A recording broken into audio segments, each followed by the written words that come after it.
From the start of our sessions in this YouTube channel, as you might have already noticed, we have been occupied analyzing the basis of philosophy, and related to this it is now time to ask the following fundamental question about the reason for this very analysis. With other words, what is philosophy for? Or why is philosophy needed at all? And this is a most general question.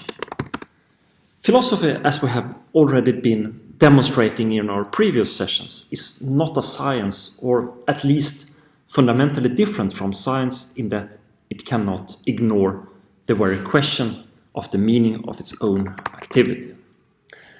And philosophy has no, accordingly, secluded place where it could forget itself and simply develop its subject. So the subject field of philosophizing is characterized by the absence of isolated phenomena as such. And that means that philosophy deals with everything and nothing.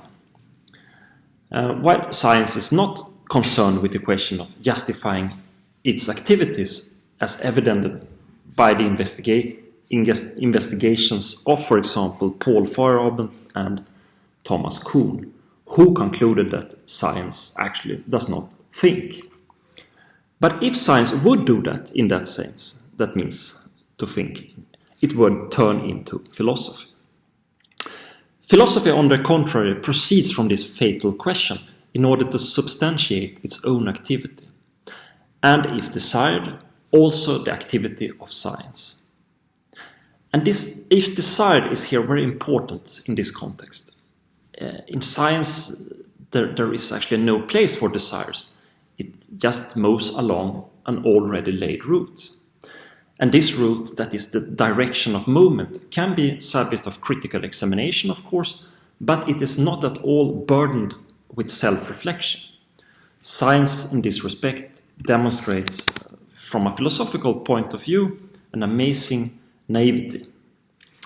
A mathematician, a naturalist, linguist, historian, and even a psychologist can safely say that he simply don't know why he's doing his science. But at the same time, his contribution to science will not suffer from this at all. But again, if science would deal with these kind of issues, it would once again turn into philosophy. But in philosophy, things are different. A philosopher who declares ignorance of the meaning of his own activity loses ground for his research. And philosophy cannot avoid the question of its own meaning. Why, in fact, engage in philosophy is the most important question of philosophy. It is in this question that the fundamental unscientific nature of philosophy lies, contrasting with the rectilinear security of science. So, in other words, philosophy, unlike science, cannot relate unconsciously to its own consciousness.